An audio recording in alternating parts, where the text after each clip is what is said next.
e se assentou, e os seus discípulos aproximaram-se dele, e ele passou a ensiná-los. Versículo 3, Jesus disse: bem-aventurados os pobres de espírito, porque deles é o reino dos céus. Até aqui. Nós estamos estudando essa série de mensagens, nós já vimos muitas coisas em relação ao ministério de Jesus. Jesus, um homem revolucionário que dividiu a história da humanidade. E na semana passada nós vimos sobre a ascensão desse ministério de Jesus e como ele ensinava e como Jesus agia em meio às pessoas. E nós já estamos chegando a um tempo da história de Jesus onde as curas eram notórias. E Jesus curava muitas pessoas que passavam por ele, porque ele não forçava para fazer isso, mas era algo fluido, acontecia. As pessoas vinham até ele e eram curadas. E essas curas que Jesus fazia, elas trouxeram a Jesus a fama, que as pessoas começaram a vir até Jesus por causa dessa fama, a ponto que as sinagogas não suportavam mais, porque as sinagogas eram pequenos locais, onde as pessoas se reuniam, mas Jesus reunia multidões, e multidão, quando a Bíblia fala multidão, é multidão de verdade. Então, por exemplo, quando a Bíblia fala da multidão que se reuniu em meio a Jesus por causa da multiplicação dos pães e dos peixes, a Bíblia fala sobre 5.000 homens, e quando a Bíblia fala 5.000 homens, é só homem. Mas quando a Bíblia fala sobre homem, a palavra homem é homem casado e judeu tem filho. Não existe chance, ou não existia chance de um judeu casado não ter filho, a não ser que a mulher fosse estéril. Então, se eram 5.000 homens, tinham mais 5.000 mulheres, fora as crianças. Então, cada multidão que a Bíblia falava era concernente, a 10.000, 15.000 pessoas. Então, multidões seguiam Jesus, mas alguns seguiam por causa do ensino, e outras, a grande maioria, seguia por aquilo que Jesus fazia, seguia pelas curas que Jesus fazia no meio do povo. E o problema é que alguns iam para ser ensinados, para aprenderem, e outros iam para desfrutar daquilo que Jesus podia fazer, o que não é diferente nos dias de hoje. Muitos de nós participamos e vamos à igreja apenas quando nós estamos necessitando de algo, apenas quando nós estamos precisando de alguma coisa, e por isso nós esquecemos de quem Jesus é, e às vezes queremos viver só aquilo que Ele pode nos oferecer. Então a grande multidão seguia Jesus, a maioria das vezes, por aquilo que Jesus oferecia. Olha só o versículo 1 do capítulo 5. Ao ver as multidões, Jesus subiu ao monte, porque não cabia mais nas sinagogas. E como as pessoas que seguiam ele eram muitas pessoas, ele teve que subir ao monte para começar a ensinar. Então, por isso que o nome das bem-aventuranças, quando ele começa as bem-aventuranças, é o sermão do monte, porque Jesus tem que partir para o monte para começar a ensinar essas pessoas que o seguiam, a maioria deles, por causa daquilo que Jesus fazia e não por causa daquilo que Jesus falava. É um problema, mas mesmo assim Jesus não parava de fazer aquilo que ele se propôs a fazer, que era ensinar a palavra de Deus. Olha só o que diz a continuação do versículo 1. Se assentou e os seus discípulos se aproximaram, e ele passou a ensiná-los. Presta atenção, o ensino sempre foi a maior ferramenta que Jesus usou. Eu já disse para vocês outras vezes nessa série de mensagens, mas o ensino sempre foi a maior ferramenta que Jesus usou, porque ele ensinava para que as pessoas pudessem aprender, porque uma vez que nós aprendemos, nós nunca mais voltamos a nos tornar inocentes concernente àquela coisa. Albert Einstein dizia que a mente que se abre para uma nova ideia jamais voltará ao tamanho original. Ou seja, se você aprender uma vez, você jamais esqueceu. É como andar de bicicleta. Mas o andar de bicicleta não se aplica só ao andar de bicicleta. Algumas coisas na vida você pode passar dias, anos sem fazer, mas se você pegar para fazer, talvez meio enferrujado, talvez meio sem prática, você vai lá e vai fazer. talvez enferrujado, mas você vai fazer porque você aprendeu. Assim como andar de bicicleta, assim como dirigir um carro, assim como mexer em algum programa no computador, é a mesma coisa. Porque uma vez que a sua mente expandiu, jamais ela volta ao tamanho original. E é por isso que Jesus usava o ensino. Jesus nunca foi aos lugares para curar. Jesus ia aos lugares para ensinar. Jesus nunca saiu dos lugares dizendo, eu vou lá porque lá eu vou curar e eu vou fazer a minha fama. Pelo contrário, Jesus por vezes negou a fama. Jesus por vezes disse, depois que ele curava as pessoas, vá e não conte quem te curou. Mas as pessoas diziam quem tinha curado, mas por vezes ele dizia, não fale quem te curou. Mas as pessoas diziam porque era difícil segurar. Mas o método de Jesus, a ferramenta que Jesus usava era o ensino.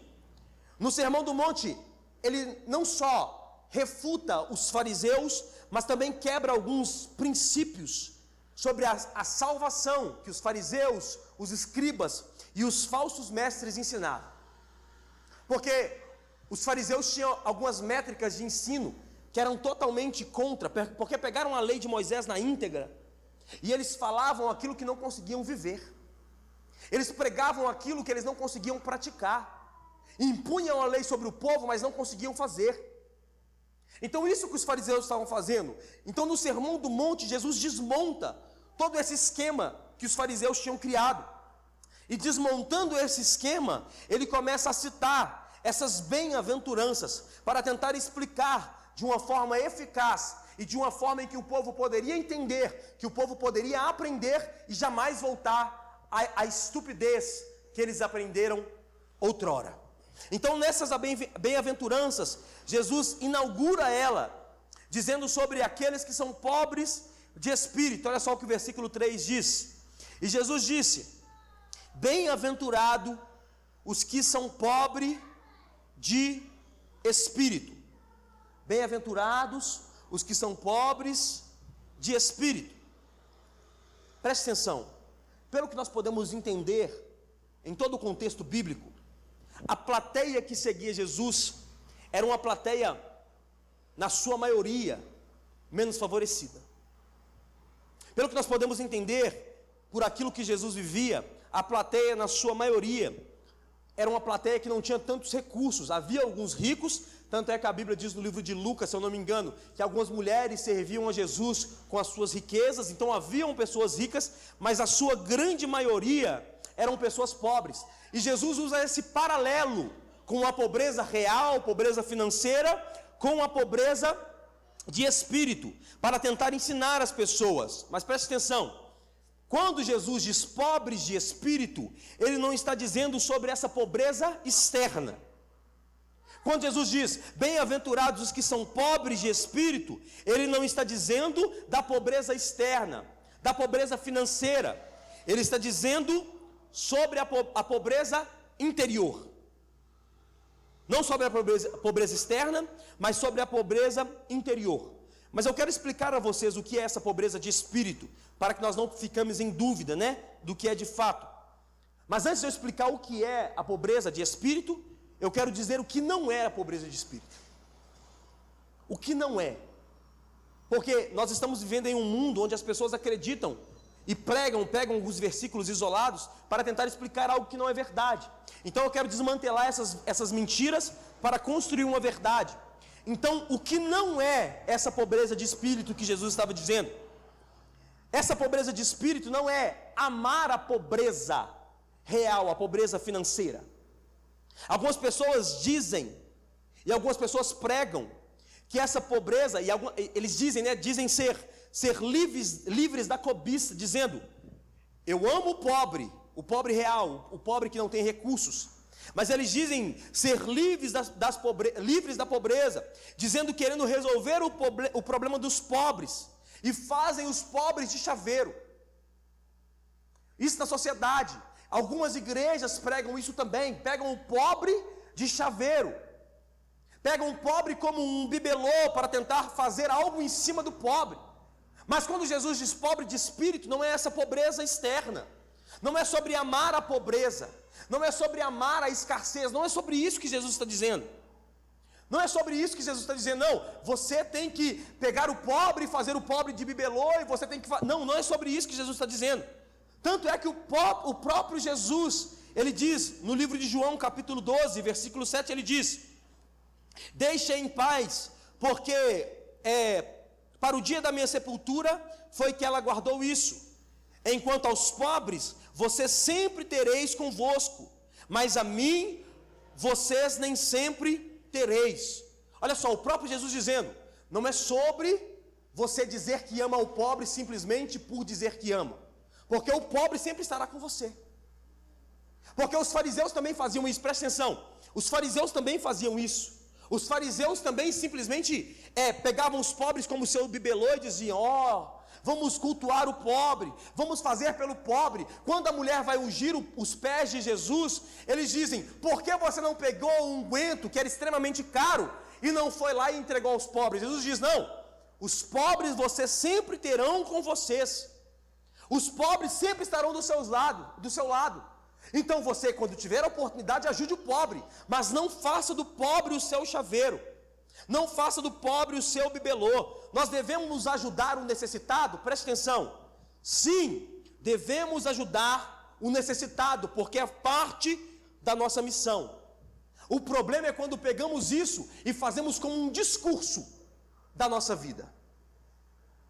Existia um meme, né, em torno do Luciano Huck, quando ele ia lá e fazia os lata velha, aqueles carros horrorosos que ele fazia lá, e as reformas de casa, que algumas pessoas dizem que é mentira, outras falam que é verdade, e algumas pessoas dizem que ele tinha a arte de pegar o pobre e levar a mais baixa humilhação, porque chegava lá e fazia umas maluquices e tal. E hoje isso não é diferente. Você pega um tanto de pessoa que faz uma conta no YouTube, e aí pegam falsos pobres, ou pegam até pobres reais, e saem distribuindo dinheiro pelos pobres, mas distribuem dinheiro pelos pobres, não simplesmente para distribuir dinheiro, mas é para distribuir dinheiro para ganhar dinheiro. Pegam, abrem um canal de YouTube e diz, eu estou fazendo isso só para ajudar as pessoas. E aí pega o pobre miserável, o mendigo lá, e fica dando dinheiro. Como um discurso de, eu sou melhor do que você, porque eu dou dinheiro para o pobre. Eu sou melhor do que você, porque eu faço isso pelos necessitados, e você não faz. Eu sou melhor do que você, porque eu, com toda o meu recurso, eu pego tudo e entrego nas mãos do necessitado. As pessoas fazem disso um discurso, e fazem disso um palanque, sobem em cima disso, e ficam gritando que ajudam o pobre. Mas Jesus não disse que quando nós ajudássemos o pobre, para que nós pudéssemos ficar gritando. Pelo contrário, Jesus diz, quando você der uma oferta com a sua mão direita, nem a sua esquerda deve ficar sabendo. Que dirá abrir um canal numa rede social para começar a anunciar sobre isso. Então, o pobre de espírito não é amar a pobreza do outro. Até porque o pobre sempre vai estar conosco, irmão. Porque, preste atenção nisso, a pobreza tem muito mais a ver com a mente do que com o bolso. Em 2021, um dos diretores, presidentes da OMS lá, da Organização Mundial da Saúde, disse que precisava de 6 bilhões de dólares para acabar com a fome do mundo. 6 bilhões para acabar com a fome, com a fome no mundo. E aí ele disse, eu preciso de 6 bilhões para acabar. E aí ele desafiou o Elon Musk, que era o homem mais rico do mundo na época, dizendo, eu preciso de 6 bilhões e vocês que têm dinheiro não dão. Aí o Elon Musk disse, me prove, traga uma planilha para mim, que com 6 bilhões você acaba com a fome do mundo, que amanhã eu faço o Pix. Resultado, é impossível provar. Porque a pobreza tem muito mais a ver com a mente do que com o bolso. Porque quanto mais você fizer, e você não instruir, por isso que Jesus ensinava, porque você vai dando e não instrui, vai dando dinheiro e não instrui, vai segurando o pobre no lugar e não instrui. Quanto mais você der, mais a pessoa vai ficar lá. Quanto mais você fizer, simplesmente entregando, mais a pessoa vai ficar lá. Nós devemos fazer as nossas ações sociais? Sim, somos servos de Deus e devemos amar o pobre, mas não devemos fazer disso o nosso discurso. O nosso discurso é pregar o evangelho para que o homem possa ser salvo. Nós entregamos alimento para matar a fome do próximo, mas o nosso discurso não deve ser esse. O nosso discurso não deve ser: nossa igreja é melhor do que a igreja do fulano, porque nós entregamos mais comida do que vocês. Não. Nossa igreja é melhor do que a igreja do ciclano, porque nós amamos mais o pobre do que vocês. Não. Nós devemos ajudar o pobre, mas a pobreza de espírito não é sobre a pobreza externa, a pobreza real. Outra coisa que a pobreza de espírito também não é. A pobreza de espírito não é aquele pobre que vive na pobreza e não quer sair da pobreza. Já viu aquela pessoa que está passando por necessidade, mas ela se agarra à necessidade como um lugar de segurança?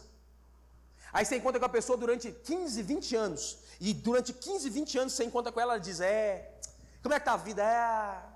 Não sei o que eu faço. Eu não sei o que eu vou fazer. Eu não tenho dinheiro para isso, eu não tenho dinheiro para aquilo, a vida está... Já viu esse tipo de pessoa? Faz da insegurança financeira o seu maior bibelô. E sabe qual que é o maior problema disso? Que essas pessoas que se agarram à pobreza, elas tentam colocar o seu fracasso, a culpa do seu fracasso, no sucesso do outro. Aí dizem: eu não tenho porque meu pai não teve condição de me dar. Eu não tenho porque o fulano é mais inteligente do que eu. Eu não tenho porque o ciclano é mais inteligente do que eu. Irmão, nós não devemos nos agarrar à pobreza como um lugar que nós vamos ficar lá o resto da vida dando desculpa para ficarmos naquele lugar de necessidade. Passarmos por um tempo ruim é normal. Passarmos pelo dia mal, onde nós precisaremos de ajuda, é normal. Eu já precisei de ajuda, e muito. Canso de falar para vocês do tempo que nós vivemos em crise, e eu cansei de receber cesta básica. Cansei.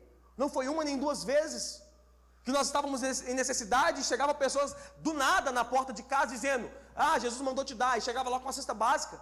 E nós recebíamos, porque nós estávamos chegando naquela beira, sabe assim, o arroz já é o último a fazer, o feijão já é o último.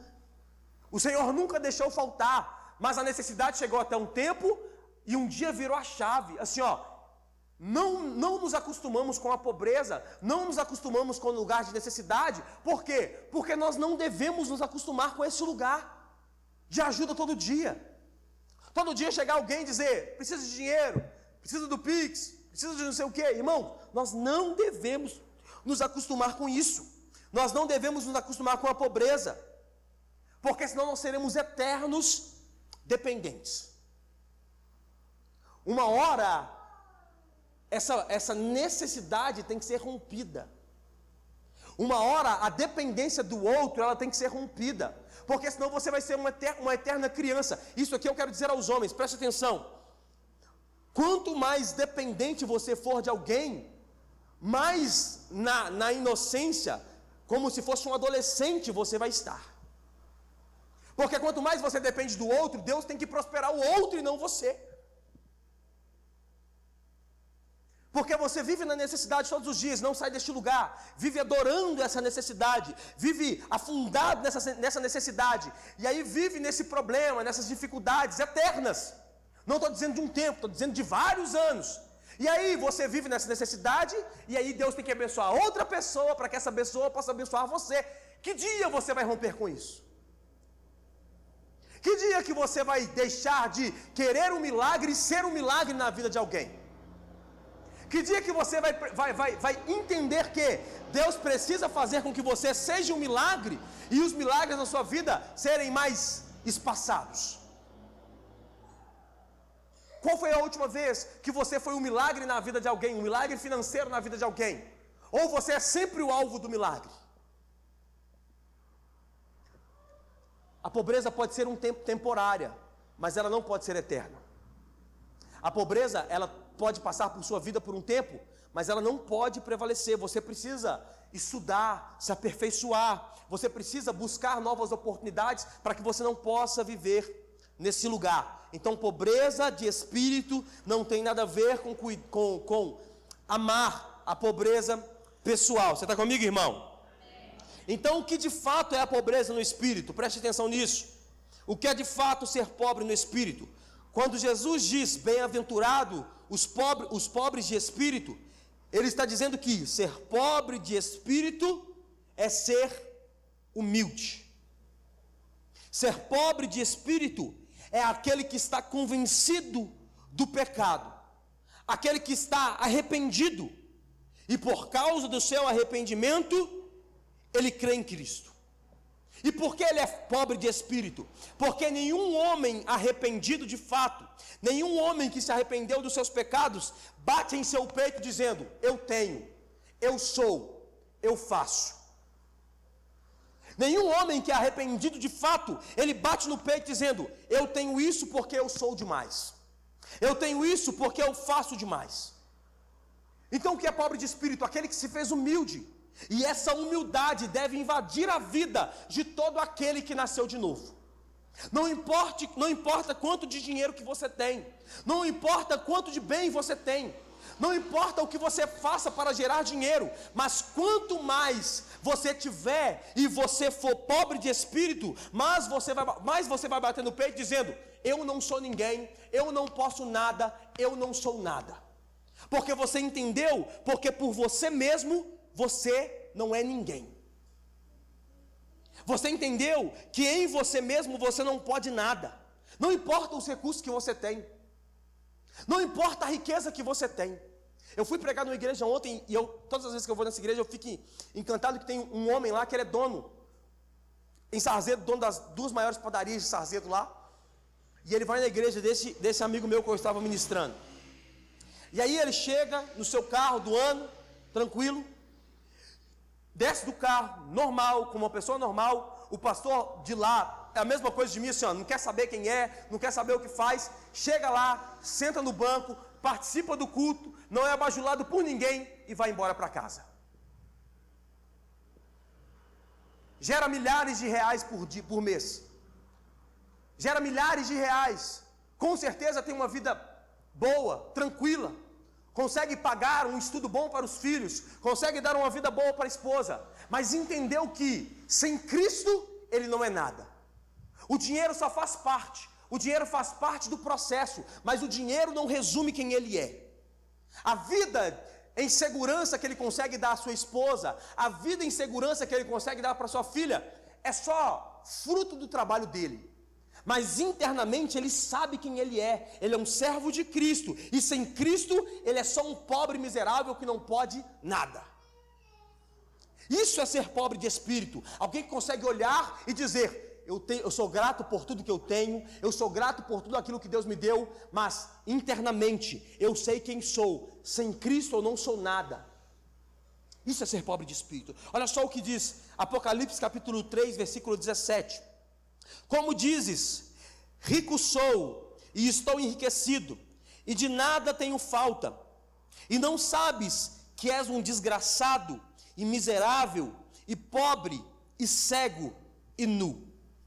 Aconselho-te que de mim compres ouro provado no fogo, para que te enriqueças,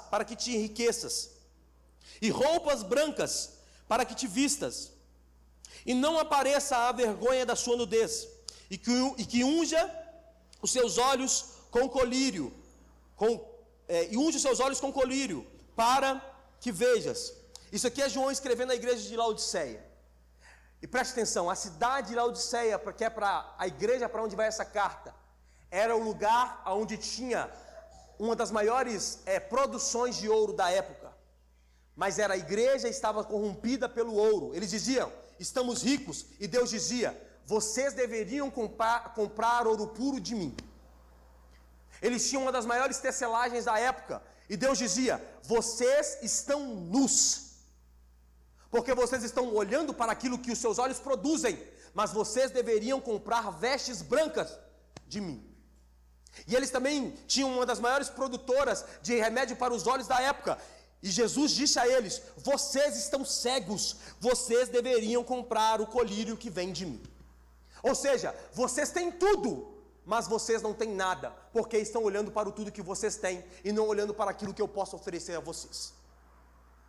Vocês têm tudo no seu bolso, nas suas empresas, mas de fato, vocês não têm nada, porque vocês esqueceram quem eu sou. Então, pobreza de espírito é de fato reconhecer que somos insignificantes.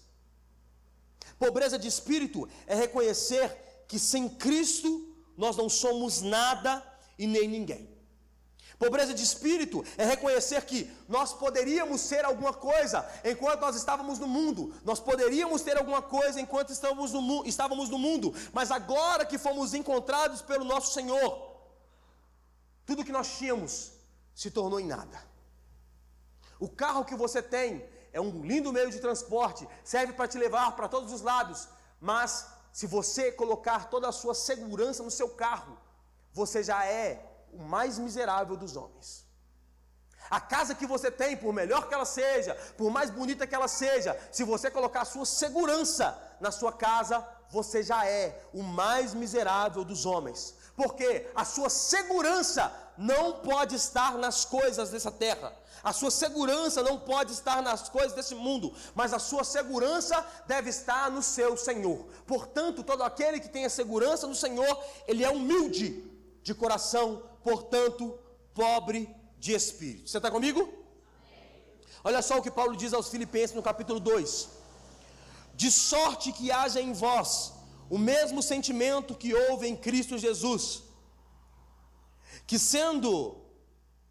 mesmo sendo em forma de Deus, não teve por usurpação ser igual a Deus, mas esvaziou-se de si mesmo, tomando a forma de servo, fazendo-se semelhante aos homens, e achando na forma de homem, humilhou-se a si mesmo, sendo obediente até a morte e morte de cruz.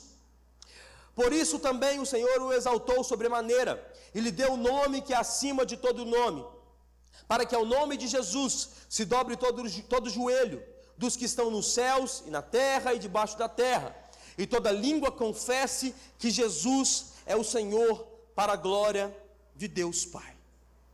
Assim como Jesus foi manso e humilde, se despiu da sua glória, porque imagina você, Jesus mesmo sendo Deus, desceu à terra como homem, que já era humilhação, e não só bastou descer à terra como homem, que já era humilhação, morreu numa morte humilhante, que era a morte de cruz, que era a morte em um madeiro. Ele deu a sua vida em humilhação, resolveu entregar a si mesmo, como homem, na humildade. Depois o Pai o exaltou, mas antes do Pai o exaltar, ele se entregou em humildade. Preste atenção, e em nós deve haver esse mesmo espírito de humildade, para que nós possamos entender que Deus ainda está conosco.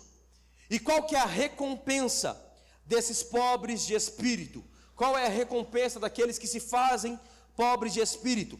Na continuação do versículo 3, Mateus escreve assim: bem-aventurados os pobres de espírito, porque deles é o reino de Deus. A recompensa de todo aquele que se faz pobre de espírito é que dele é o reino de Deus. Como eu sempre digo a vocês, o reino de Deus não é tomado pelas obras. O reino de Deus não é tomado por aquilo que você faz. O reino de Deus você o recebe quando você se arrepende e você reconhece Jesus como o único e suficiente Salvador. Mas após reconhecer Jesus como o único e suficiente Salvador, você ganha esse poder e essa autoridade de se tornar filho de Deus e realizar as obras que Cristo também fez. Então todo aquele que é pobre de espírito, todo aquele que é humilde de espírito, ele vai herdar o reino de Deus. E o que é o reino de Deus? Paulo escreve aos Romanos, no capítulo 14, versículo 17, dizendo: pois o reino de Deus não é comida e nem bebida, mas justiça, paz e alegria no Espírito. Isso é o reino de Deus. Se você nasceu de novo e você é pobre de espírito, você é humilde de coração, você está no reino de Deus. E o reino de Deus é justiça, não uma justiça humana, não uma justiça que você espera dos homens. Aliás, se nós vivermos esperando a justiça dos homens, nós estamos perdidos. Quantas injustiças você vê por aí? Quantas coisas que você vê e fala, não é possível o que aconteceu, mas enquanto estivermos nessa terra, perante a justiça dos homens, nós teremos essa falsa justiça, mas só no reino de Deus, nós teremos a reta justiça que provém do nosso Senhor. O que mais é o reino de Deus? O reino de Deus nos concede paz. E não é uma paz humana, não é uma paz provinda dos nossos dias, porque não existe paz nos nossos dias, irmão. Não existe paz provinda dos homens. Você vai ficar brigando, buscando paz no mundo, e não tem. Pelo contrário, o mundo vive em guerra dizendo que quer paz. Vive bombardeando uns aos outros, dizendo, nós queremos paz, mas estamos bombardeando porque nós queremos a paz. Tudo bem? Tudo bem, mas é por causa de paz. A paz, por maior que seja, por maior que pareça ser hoje, a paz que nós vivemos ainda assim é uma paz falsa, porque só no reino de Deus tem essa paz verdadeira. E preste atenção nisso, só alguém que de fato foi encontrado por Cristo pode ter paz mediante ao mundo que vive em tempestades.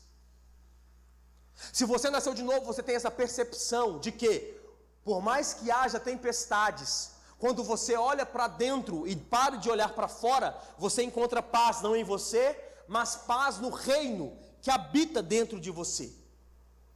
Fazer parte do reino de Deus é estar no barco em meio a toda tempestade e ter segurança, porque você sabe quem está dentro do mesmo barco que você. Mas só quem faz parte do reino de Deus tem esse entendimento. O que mais é o reino de Deus? O reino de Deus também ele é feito de alegria, e não é uma alegria momentânea, preste atenção. Não é algo momentâneo, não é algo que vem agora e passa amanhã. Não é algo que chega agora e amanhã vai embora. O ímpio tem essa alegria, essa felicidade momentânea. Tem essa felicidade que vem agora e passa amanhã.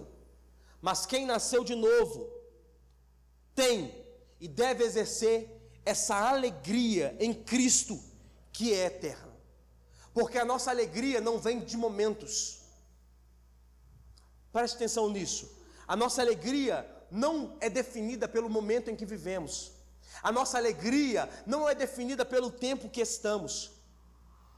Aquilo que vivemos em Cristo não é aquilo que vem e passa daqui a pouco e eu tenho que tentar tampar isso com outra coisa. Olha só o que Paulo diz, 2 Coríntios capítulo 4, ele diz: por isso não desanimamos, pelo contrário, mesmo que o nosso ser exterior se desgaste, o nosso ser interior se renova a cada dia.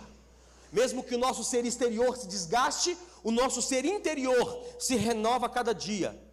Porque essa leve e momentânea tribulação produz para nós um eterno peso de glória, acima de toda a comparação, na medida em que não olhamos para as coisas que se veem, mas olhamos para as coisas que se veem, não para as coisas que se... na medida em que não olhamos para as coisas que se veem, mas para as coisas que não se veem, porque as coisas que se veem são temporais, mas as coisas que não se veem são eternas. Então nós não olhamos para fora, nós olhamos para dentro. Porque se você olhar para fora, as coisas que são eternas, as coisas que são temporais, elas podem te afetar. Mas quando você olha para as coisas internas e eternas, essas coisas vão te dar alegria, porque você sabe que o hoje não define o seu amanhã. É o que acabamos de cantar no louvor, que diz: ainda que eu me encontre bem no meio das tempestades da vida, não voltarei, pois sei que perto estás. Não interessa o que você está passando por fora, porque você tem um reino dentro. Quando você olha para as coisas de fora, você pode se desesperar, mas quando você olha para as coisas de dentro, você encontra paz, porque dentro de você existe um reino que prevalecerá para sempre. As coisas de fora, elas são abaladas, mas as coisas de dentro, elas são eternas, por isso são inabaláveis. Portanto, o reino de Deus pertence aos pobres de espírito, e os pobres de espírito entendem que, por mais que o lado externo possa estar bagunçado, o lado de dentro está tudo bem, porque o Senhor está habitando em nós. Amém? Vamos às aplicações que esse texto pode nos ensinar. A primeira coisa que o texto pode nos ensinar é que nós não devemos fazer parte dessa multidão que simplesmente vai atrás de Jesus por aquilo que Ele pode nos oferecer, mas nós devemos fazer parte das pessoas que vão até Jesus por aquilo que Ele pode nos ensinar.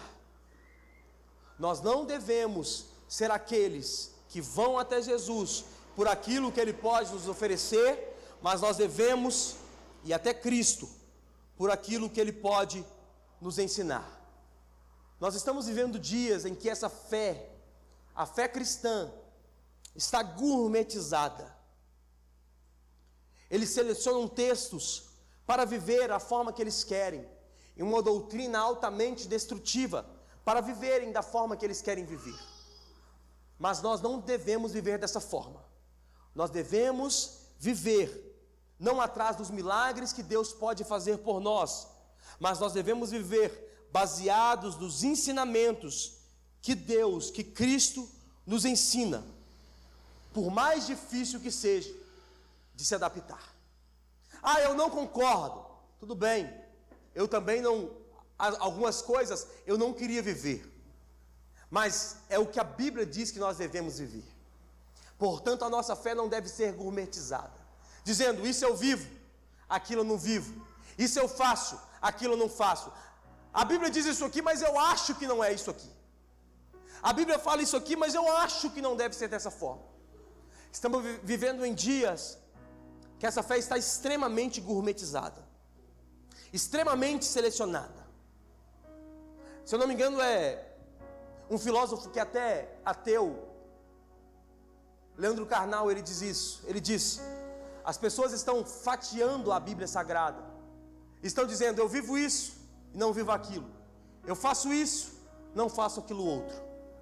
Todo aquele que nasceu de novo está disposto a entregar a sua vida a Cristo e obedecer os ensinamentos dele na sua íntegra. A segunda coisa que nós podemos aprender e entender sobre a Bíblia Sagrada, sobre esse texto que lemos, é que nós devemos pedir a Deus diariamente para que Ele guarde o nosso coração em humildade. Diariamente. Diariamente você deve pedir a Deus para que possa guardar o seu coração, para que você possa permanecer humilde. Não ache que você é alguma coisa. Não ache que você tem alguma coisa. Não ache que você mereça alguma coisa. As pessoas oram dizendo isso: Senhor, me dê o que eu mereço. Eu estava ouvindo Paul Washer dizendo sobre isso alguns dias atrás. E ele disse que ouvia um jovem dizendo, orando em voz alta, dizendo: Senhor, me dê o que eu mereço, eu preciso daquilo que eu mereço. E ele parou o jovem dizendo: nunca mais ore dessa forma, porque o que você merece é um inferno. Nunca mais ore dizendo, me dê o que eu mereço, porque o que você merece é um inferno. Existia uma canção que foi cantada durante os anos 2000 e pouco ali, dizendo, que as igrejas algumas cantam até hoje: restitui, eu quero de volta o que é meu. O que é seu? O que é que você tem direito? O que é que as suas obras têm concebido? O que é que você faz de tão bom que você tem direito? Como filhos de Deus, nós temos que ser humildes de coração, e quando chegar a bênção até nós, nós devemos olhar para Deus não como um olhar de soberba, mas como um olhar de humildade, dizendo: eu não merecia, mas o Senhor me deu. Eu não tinha capacidade de conquistar, mas o Senhor fez por mim. Mantenha o seu coração em humildade. Eu conheço pessoas que oraram a Deus: Deus me dê, porque se o Senhor me der isso, eu vou te adorar. Se o Senhor fizer isso por mim, eu vou fazer pelo Senhor.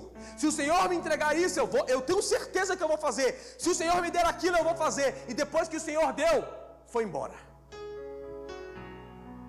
Foi a conta de Deus entregar. E às vezes Deus entrega de fato para saber o coração da pessoa. Diz: quer? Quero, toma.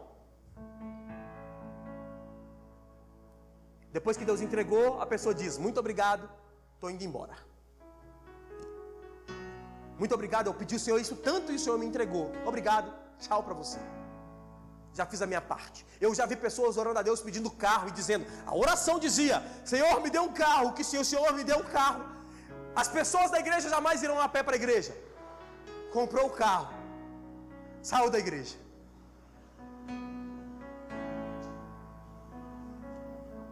Senhor, me dê dinheiro, porque se o Senhor me der dinheiro, as pessoas que passarem por mim eu vou abençoar. O Senhor deu dinheiro, muito obrigado, estou indo embora.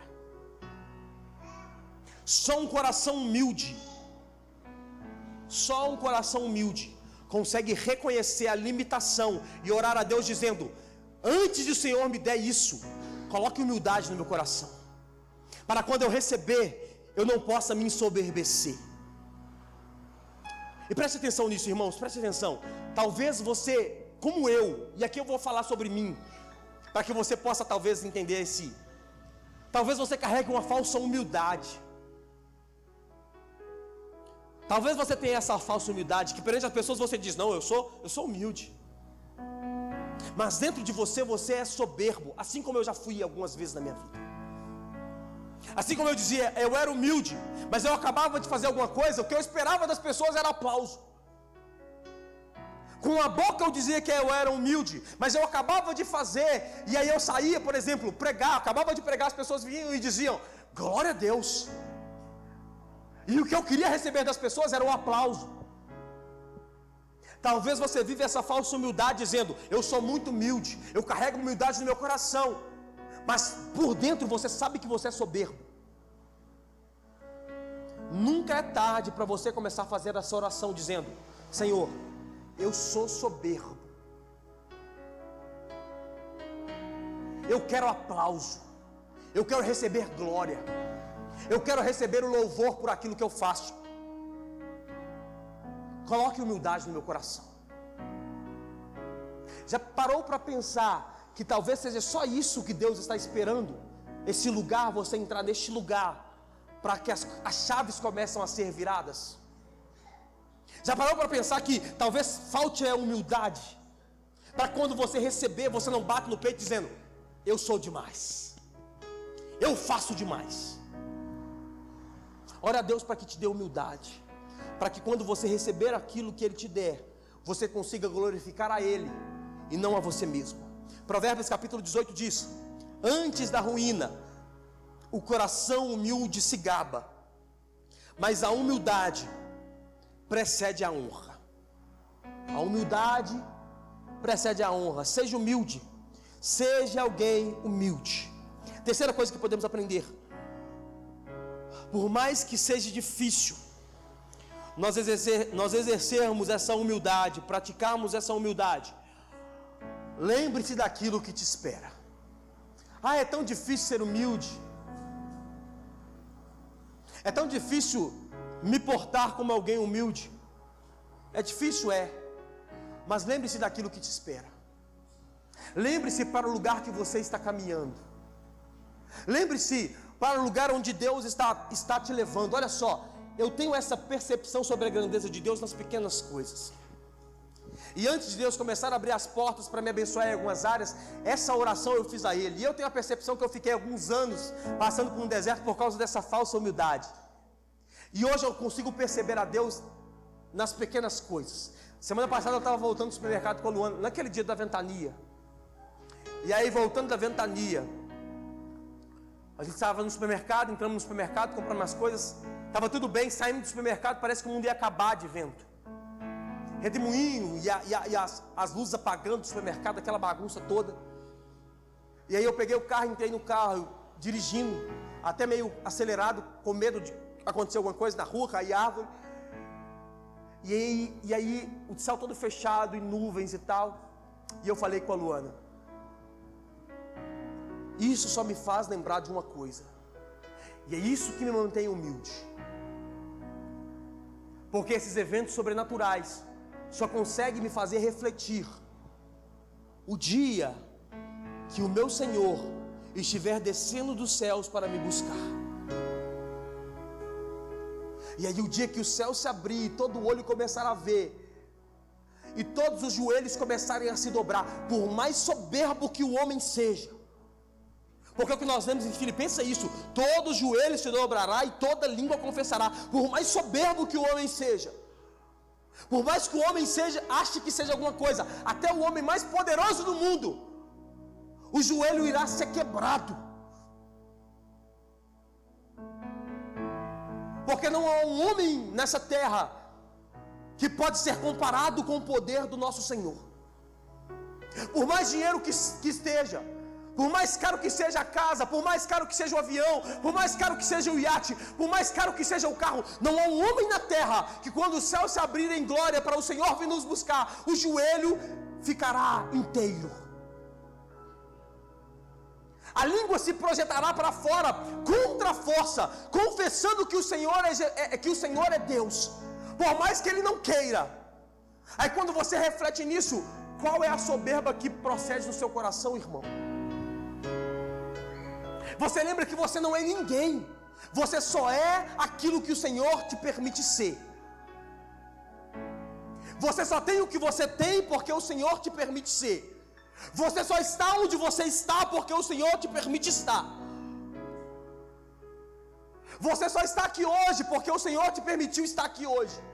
Você só está andando, preste atenção nisso, você só está andando com as suas duas pernas, vai embora caminhando agora com as suas duas pernas intactas, porque o Senhor te permitiu caminhar. Porque se não fosse Ele, nós não seríamos nada. Se não fosse Ele, nós não seríamos nada. Portanto, coloque o seu coração no lugar onde ele deveria estar. No lugar de humildade, no lugar de reconhecimento de quem Deus é,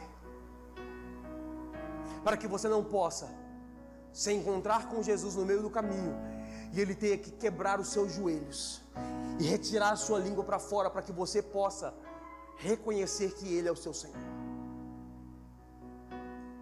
Ande em humildade, seja pobre de espírito, humilde de coração, para que o reino de Deus possa ser fluido em sua vida. Fique de pé no seu lugar.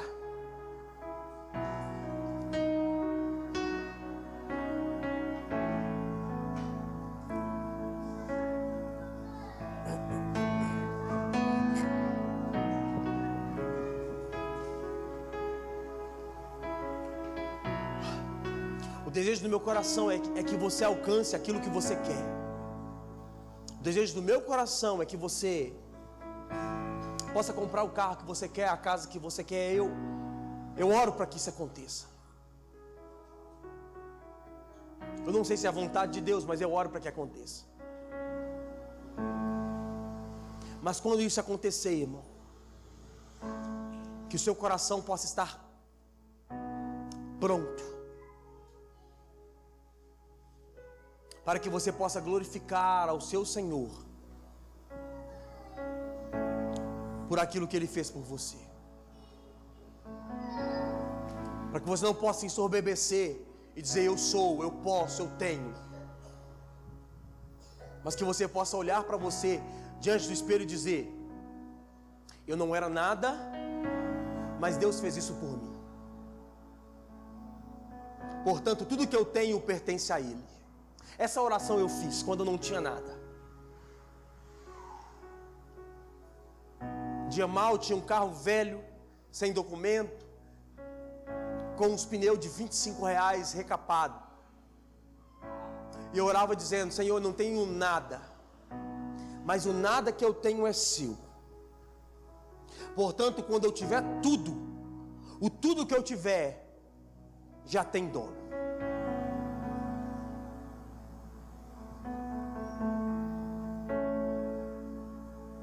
Portanto, a minha conta bancária já não é minha mais. O carro que eu tenho já não é meu mais, porque tem um dono. E quando eu não tinha nada, eu o adorava. E agora que eu tenho alguma coisa, eu continuo adorando, porque eu sei que foi Ele que me deu. E além de tudo que Ele me deu, financeiro, Ele me deu algo que o meu dinheiro não poderia comprar, que é a vida eterna. Ele que me deu. Por isso eu o adoro. Feche seus olhos. Pai, nós queremos louvar ao Senhor pela Tua graça, pelo Teu poder e pela Tua misericórdia, Pai. Deus, queremos que o Senhor nos dê um coração humilde, Pai. Um coração de servo. Que nós não possamos nos ensoberbecer, Pai, por aquilo que nós possamos receber. Que as coisas desse mundo, Pai, não possam nos embriagar. Que as coisas desse mundo não possam bater em nosso coração e possam nos deixar embriagados ao ponto de esquecer aquilo que o Senhor fez por nós, Pai. Mas que tudo aquilo, Pai, que nós possamos ter nessa terra possa servir de um tempo de adoração, de um tempo em que nós iremos adorar ao Seu nome, por tudo que o Senhor é, Pai. Nós queremos louvar ao Senhor, Pai, pela Tua graça, pela Tua misericórdia, Pai. E queremos pedir ao Senhor, sim, Pai, que para que, se for da Tua vontade, o Senhor possa realizar o desejo do nosso coração, mas que nós possamos receber em humildade, Pai, e que essas coisas possam servir para que nós possamos adorar ao Senhor. Nosso carro, nossa casa, nossa família, nossas finanças possam servir de adoração ao Senhor, Pai. Que nós possamos viver em graça, em misericórdia. Que nós possamos olhar para aqueles que estão ao nosso redor e possamos ajudá-los, Pai, não como um chaveiro, não como um discurso apenas, mas porque somos humildes o suficiente para saber que se nós fazemos, se nós temos, é porque o Senhor permitiu que tivéssemos. E por isso nós iremos Te adorar com tudo que temos e com tudo que somos, em nome de Jesus. E se você pode, aplaude ao Senhor Jesus no seu lugar.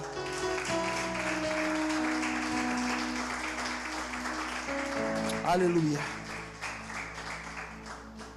Que você possa ir para sua casa essa noite com esse entendimento, sendo humilde, humilde de coração, entendendo que o Senhor te possui.